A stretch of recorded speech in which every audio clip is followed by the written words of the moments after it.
നമസ്കാരം. പുതിയൊരു വീഡിയോയിലേക്ക് എല്ലാവർക്കും ഒരിക്കൽ കൂടി സ്വാഗതം.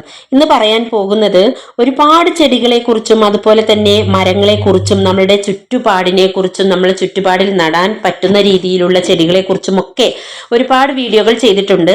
അതുപോലെ തന്നെ ഏറ്റവും 4 പ്രധാനപ്പെട്ട ചെടികൾ, നിങ്ങൾക്ക് സുപരിചിതമായിട്ടുള്ള 4 ചെടികളാണ്. ആ ചെടികൾ നട്ടുകഴിഞ്ഞാലുള്ള ഗുണങ്ങളെ പറ്റിയും ആ ചെടികൾ ഏതാണ് എന്നുള്ളതിനെ കുറിച്ചുമാണ് ഇന്നത്തെ വീഡിയോയിലൂടെ പറയുന്നത്. തീർച്ചയായിട്ടും നമ്മൾ ഒരുപാട് ആർഭാടങ്ങളൊക്കെ കാണിക്കാൻ ഒരുപാട് ആവശ്യമുള്ളതും ആവശ്യമില്ലാത്തതുമായിട്ടുള്ള ഒരുപാട് ചെടികൾ നമ്മൾ വീടിന് ചുറ്റും പോസിറ്റീവായിട്ടും നെഗറ്റീവായിട്ടും ഒക്കെ എനർജി തരുന്ന ചെടികൾ വീടിന് ചുറ്റും നട്ടു വളർത്താറുണ്ട്. എന്നാൽ നമുക്ക് ഏറ്റവും പോസിറ്റീവായിട്ടുള്ള കാര്യങ്ങൾക്ക് വേണ്ടി നമ്മൾ പണം ചെലവഴിക്കുകയാണെങ്കിൽ തീർച്ചയായിട്ടും അതിലൂടെ നമ്മളുടെ സമ്പൽ സമൃദ്ധിയും ഐശ്വര്യവും വളരും എന്നുള്ളത് തന്നെയാണ്. ചെടികൾ നട്ടുപിടിപ്പിക്കുന്നത് നമുക്ക് വളരെ അലങ്കാര ഭംഗിയും അതിലും ആ അലങ്കാരത്തിനേക്കാൾ നമ്മൾ ചിന്തിക്കേണ്ട കാര്യം, നമ്മൾ സെലക്ട് ചെയ്ത് എടുക്കുന്ന ചെടികൾ നമ്മുടെ ജീവിതത്തിൽ എത്ര പ്രാധാന്യം ചെലുത്തുന്നു, അതുപോലെ നമ്മളുടെ ആ ഒരു വീടിന്റെ പരിസരവുമായിട്ട് വളരെ പോസിറ്റീവാണോ നെഗറ്റീവാണോ, വാസ്തു സംബന്ധമായിട്ടുള്ള ദോഷങ്ങൾ വരുത്തുന്ന ചെടികളാണോ എന്നൊക്കെ നമ്മൾ ചിന്തിക്കേണ്ടതുണ്ട്. ചെറിയ ചെറിയ കാര്യങ്ങൾ ശ്രദ്ധിക്കാതെ പോകുമ്പോഴാണ് നമ്മളുടെ ജീവിതത്തിൽ നമുക്ക് ഒരുപാട് പാളിച്ചകൾ സംഭവിക്കുന്നത്. അതുകൊണ്ട് തന്നെ ചെറിയ ചെറിയ കാര്യങ്ങൾ ശ്രദ്ധിച്ചുകൊണ്ട് വലിയ വലിയ കാര്യങ്ങൾ നേടാനുള്ള രീതിയിലുള്ള വീഡിയോകളാണ് എൻ്റെ ചാനലിലൂടെ ചെയ്യുന്നത്. നിങ്ങൾക്ക് മരങ്ങളെക്കുറിച്ചും ചെടികളെക്കുറിച്ചും ഒക്കെ ഒട്ടനവധി വീഡിയോകൾ ചെയ്തിട്ടുണ്ട്. ആ ചെടികളൊക്കെ നിങ്ങളുടെ വീട്ടിലുണ്ടെങ്കിൽ തീർച്ചയായിട്ടും നട്ടു പരിപാലിക്കുക. ഇന്നത്തെ വീഡിയോയിലൂടെ പറയുന്ന കാര്യങ്ങൾ വളരെ ശ്രദ്ധാപൂർവം കേട്ടുകൊണ്ട് തന്നെ ഇതുപോലെ പരിചരിക്കുകയും അതുപോലെ തന്നെ നമ്മളുടെ വീട്ടിലേക്ക് വളരെയധികം പോസിറ്റീവ് എനർജി വന്നാൽ മാത്രമേ നമ്മളുടെ വീട്ടിലുള്ളവർക്ക് പോസിറ്റീവ് എനർജി ഉണ്ടാകുകയുള്ളൂ. വീട്ടിലുള്ളവർക്ക് പോസിറ്റീവ് എനർജി ഉണ്ടായെങ്കിൽ മാത്രമേ വീട്ടിൽ ഉണർന്ന് പ്രവർത്തിക്കാൻ സാധിക്കുകയുള്ളൂ. ആദ്യം തന്നെ പറയാൻ പോകുന്ന ചെടി എന്ന് പറയുന്നത് ഓർക്കിഡാണ്. പലതരത്തിലുള്ള പല കളറിലുള്ള ഓർക്കിഡുകൾ ഇപ്പോൾ വാങ്ങാൻ ലഭിക്കും എന്നുള്ളത് തന്നെയാണ്. വളരെയധികം പോസിറ്റീവ് എനർജി നമ്മളുടെ വീട്ടിലേക്ക് തരുന്ന ഒരു ചെടി തന്നെയാണ് ഏത് നിറത്തിലുള്ള ഓർക്കിഡായാലും. അത് നമുക്ക് കളറിനനുസരിച്ച്, അതായത് ഈ ഓർക്കിഡിന്റെ ഫ്ലവറിനനുസരിച്ച് അതിൻ്റെ കളറിനനുസരിച്ച് നമ്മളുടെ വീടും പരിസരവും നമ്മളുടെ ജീവിതവും കളർഫുൾ ആകും. അതുപോലെ തന്നെ ഐശ്വര്യവും പണത്തെയും സ്വർണത്തെയും ഒക്കെ ആകർഷിക്കാനുള്ള ഒരു കഴിവ് തന്നെ ഓർക്കിഡിനുണ്ട്. പലർക്കും അറിയാം ഓർക്കിഡിന് ഇങ്ങനെയുള്ള കഴിവുണ്ട് എന്നുള്ളത്. അതുകൊണ്ട് തന്നെ എല്ലാവരും വളരെ നല്ല രീതിയിൽ തന്നെ അതിനെ പരിപാലിക്കുകയും സംരക്ഷിക്കുകയും ഒക്കെ ചെയ്യാറുണ്ട്. ഇങ്ങനെ സംരക്ഷിച്ച് പരിപാലിച്ച് അവർക്ക് യാതൊരു രീതിയിലുള്ള ഉയർച്ചയും ഇല്ലാത്തവരായിരിക്കും ഈ ചെടിയെക്കുറിച്ച് അറിഞ്ഞുകൊണ്ട് തന്നെ ഈ ചെടിയെ നട്ടുപരിപാലിക്കുന്നത്.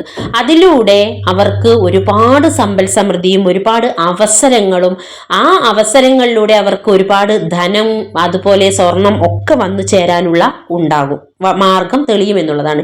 ഇനി അടുത്തത് പറയാൻ പോകുന്നത് താമരയാണ്. താമര നമ്മളുടെ വീടിന്റെ ടെറസിന്റെ മുകളിൽ വരെ നട്ടുപിടിപ്പിക്കാൻ പറ്റിയ ഒരു ലക്ഷ്മി സാന്നിധ്യമുള്ള ഒരു ചെടിയാണ് താമര എന്ന് പറയുന്നത്. വളരെ വിഷ്ണു ഭഗവാന് വളരെ പ്രിയപ്പെട്ട ഒരു ചെടിയാണ് താമര. താമരയിൽ ലക്ഷ്മി വാസം ഉണ്ട് എന്നുള്ളതാണ്.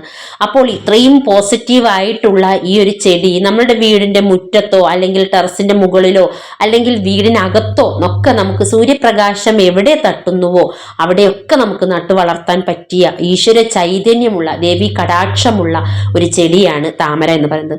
നമ്മളുടെ വീട്ടിൽ താമര നട്ടു വളർത്തി അതിൽ പൂ വിരിഞ്ഞ് അതിൽ നിന്ന് പൂ ഇറുത്ത് വിഷ്ണു ക്ഷേത്രത്തിൽ കൊടുത്തു കഴിഞ്ഞാൽ നമ്മൾ 900 അർച്ചന ചെയ്യുന്നതിന് ഫലമായിട്ട് നമ്മളൊരു താമര നട്ടു വളർത്തി പരിപാലിച്ച് അതിൽ നിന്നൊരു പുഷ്പം ഇറുത്തു കൊണ്ടുപോയി ക്ഷേത്രത്തിൽ കൊടുത്താൽ നമ്മൾ 1000 അർച്ചന നമ്മളുടെ പേരിൽ ചെയ്യുന്നതിന്റെ തുല്യമായിട്ട് ഒരു ഒറ്റ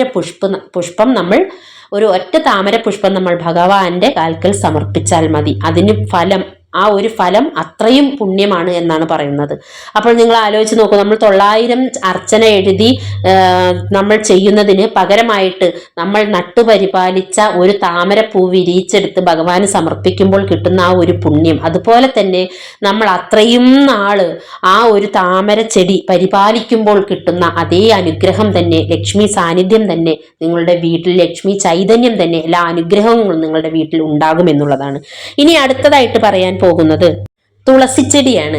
തുളസിച്ചെടിയുടെ മഹാത്മ്യത്തെക്കുറിച്ച് എത്ര പറഞ്ഞാലും നമുക്ക് മതിയാവില്ല. നിങ്ങൾക്ക് ഇത്രയും ഏറെ എല്ലാ വീഡിയോകളിലും ഏതൊരു ചാനൽ എടുത്താലും തുളസിച്ചെടിയെ കുറിച്ച് നിങ്ങൾക്ക് വളരെയധികം അറിവുകളാണ് ലഭിക്കുക. ഇത്രയും ഒരു പ്രാധാന്യമുള്ള ഒരു ചെടി എന്ന് പറയുന്നത് നിങ്ങൾക്ക് അത് എത്രമാത്രം മനസ്സിലാകുന്നു, എത്രമാത്രം എന്നെ കൊണ്ട് അത് പറഞ്ഞു മനസ്സിലാക്കാൻ സാധിക്കുന്നു എന്നുള്ളത് എനിക്ക് അറിഞ്ഞുകൂടാ. നമുക്ക് അത് വളരും തോറും നമുക്ക് സമ്പൽ സമൃദ്ധിയും അഭിവൃദ്ധിയും വന്നു ചേരും എന്നുള്ളതാണ്. നിങ്ങൾക്കത് സാധ്യമാകുന്നില്ല എങ്കിൽ, നിങ്ങൾക്ക് അങ്ങനെ ഒരു തുളസിച്ചെടി നട്ട് പരിപാലിച്ച് അത് സാധ്യമാകുന്നില്ല എങ്കിൽ എന്തോ ഒരു പ്രശ്നം നിങ്ങളുടെ വാസു സംബന്ധമായിട്ടോ അല്ലെങ്കിൽ ജീവിതപരമായിട്ടോ ഉണ്ട് എന്നുള്ളതാണ്. കാരണം തുളസി നട്ട് പരിപാലിച്ചു കഴിഞ്ഞാൽ, അല്ലെങ്കിൽ നിങ്ങളത് പരിപാലിക്കുന്ന രീതി ശരിയല്ല എന്നുള്ളതാണ്. തുളസി നട്ട് പരിപാലിച്ചു കഴിഞ്ഞാൽ നമ്മുടെ ജീവിതത്തിലെ എല്ലാ രീതിയിലുള്ള ഒരു മോക്ഷപ്രാപ്തി നമുക്ക് ലഭിക്കും. അതിലുപരി നമ്മൾ അതിനെ പരിപാലിക്കുന്നതിലൂടെ സർവ്വ ഐശ്വര്യങ്ങളും സർവ്വ അനുഗ്രഹങ്ങളും സർവ്വ സമ്പൽ സമൃദ്ധിയും നമുക്ക് ലഭിക്കുമെന്നുള്ളതാണ്. അപ്പോൾ വളരെ നല്ല രീതിയിൽ തന്നെ പരിപാലിക്കേണ്ട ഒരു ചെടിയാണ് തുളസി എന്ന് പറയുന്നത്. തുളസി ചെടിയെക്കുറിച്ച് ഡീറ്റെയിൽ ആയിട്ടുള്ള വീഡിയോകൾ ചെയ്തിട്ടുണ്ട്. എന്നിരുന്നാലും ആ കൂട്ടത്തിൽ പറയുകയാണ്, വീടിന്റെ നിങ്ങളുടെ ദിക്ക് ഏത് വശത്തേക്ക് ആയിക്കൊള്ളട്ടെ, വീടിന്റെ ദിക്ക് ഏത് വശം എന്നുള്ളതല്ല. നമ്മളുടെ വീടിന്റെ ദിക്ക് പലരും എഴുതി ചോദിക്കാറുണ്ട്, വീടിന്റെ ദിക്ക് ഈ വശത്താണ്, പക്ഷെ ഞാൻ വടക്ക് ഭാഗത്ത് നടേണ്ട ഒരു ചെടിയെ കുറിച്ചായിരിക്കും പറഞ്ഞിട്ടുണ്ടാവുക. അപ്പൊ നിങ്ങൾ ചോദിക്കും, എൻ്റെ വീടിന്റെ ദിക്ക് ഈ ഭാഗത്താണ്, അപ്പൊ ഞാൻ ഈ ചെടി എവിടെയാണ് നടേണ്ടത്?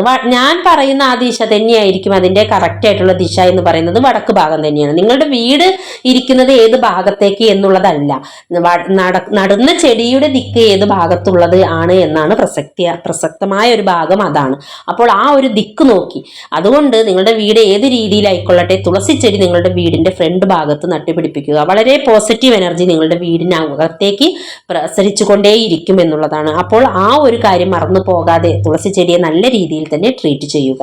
അടുത്തതായിട്ട് നമുക്കൊക്കെ നമ്മളുടെ വളരെ സുപരിചിതമായിട്ടുള്ള ഒരു ചെടിയാണ് ഫെങ് ഷൂയി എന്ന് പറയുന്നത്. ഫെങ് ഷൂയി വീടിന്റെ എല്ലാ ഭാഗത്തും നമുക്ക് നട്ടുപിടിപ്പിക്കുന്നതിന് യാതൊരു പ്രശ്നവുമില്ലാത്ത ഏത് കളറായിട്ടുള്ള, ഞാൻ നേരത്തെ പറഞ്ഞു ഓർക്കിഡ് പറഞ്ഞതുപോലെ കളർഫുൾ ആയിട്ടുള്ള ഒരു ചെടി, ഏത് രീതിയിലുള്ള കളറ് നിങ്ങൾക്ക് ലഭ്യമാകുകയാണെങ്കിലും ആ ചെടി നട്ടങ്ങ് പിടിപ്പിക്കുക. ഏത് കളർ നിങ്ങൾക്ക് കിട്ടുകയാണെങ്കിലും അത്രയും നല്ലതാണ്. നമ്മൾ ഒരുപാട് കളറുള്ള ചെടികളും കളറുള്ള പൂക്കളും കൊണ്ട് നട്ടുപിടിപ്പിക്കും. ഇപ്പോൾ തെച്ചി നല്ല ചെടിയാണ്, തെച്ചി പൂ പല രീതിയിലുള്ള കളറുണ്ട്. അപ്പൊ ആ പല രീതിയിലുള്ള കളർ നമ്മളുടെ വീടിന്റെ മുറ്റത്ത് വരികയാണെങ്കിൽ അത്രയും കളർഫുൾ ആയിരിക്കും, അത്രയും ദൈവ സാന്നിധ്യം നമ്മളുടെ വീട്ടിലേക്ക് ഉണ്ടാകും, അത്രയും ഈശ്വര ചൈതന്യം നമ്മളെ വീട്ടിലുണ്ടാകും എന്നുള്ളതാണ്. അപ്പൊ ഈ സമ്പൽ സമൃദ്ധിക്കും ഐശ്വര്യത്തിനും പണവും സ്വർണവും ഒക്കെ നിങ്ങൾ ആഗ്രഹിക്കുന്നുവെങ്കിൽ ഇത്രയും ചെടികൾ നിങ്ങൾ നട്ടുപിടിപ്പിക്കുക. ദൈവ ചൈതന്യമുള്ള, ഒരുപാട് പൈസകൾ കൊണ്ട് കളഞ്ഞ് ചെയ്യാതെ നല്ല ദൈവ ചൈതന്യമുള്ള ചെടികൾ നട്ടുപിടിപ്പിക്കുകയും അത് പരിപാലിക്കുകയും ചെയ്യുക. അത് പരിപാലിക്കുന്നതിലൂടെ നിങ്ങൾക്ക് സമ്പൽ സമൃദ്ധി ഉണ്ടാകും, ഐശ്വര്യം ഉണ്ടാകും എന്നുള്ളതിൽ യാതൊരു തർക്കവുമില്ലാത്ത കാര്യമാണ്. ഇത്രയും ചെടികൾ വളരെ നിർബന്ധമായിട്ട്, മറ്റുള്ള ചെടികൾ നിങ്ങൾ നശിപ്പിച്ച് കളയണമെന്നല്ല, എന്നാൽ നെഗറ്റീവ് ഊർജ്ജം തരുന്ന ചെടികളെ പാടെ ഒഴിവാക്കി പോസിറ്റീവ് ഊർജ്ജം തരുന്ന ചെടികളെ നിങ്ങൾ ആശ്രയിക്കുകയാണെങ്കിൽ, ചെറിയ മാറ്റങ്ങൾ നമ്മൾ പൂന്തോട്ടത്തിൽ വരുത്തുകയാണെങ്കിൽ വളരെ ഐശ്വര്യപൂർണ്ണമായിട്ടുള്ള ഒരു ജീവിതം നമുക്ക് സാധ്യമാകും. നിങ്ങൾക്ക് എൻ്റെ വീഡിയോ ഇഷ്ടമായി എന്ന് വിശ്വസിക്കുന്നു. നെക്സ്റ്റ് ടൈം നല്ലൊരു വീഡിയോ ആയിട്ട് വരുന്നത് വരെ എല്ലാവർക്കും നന്ദി, നമസ്കാരം.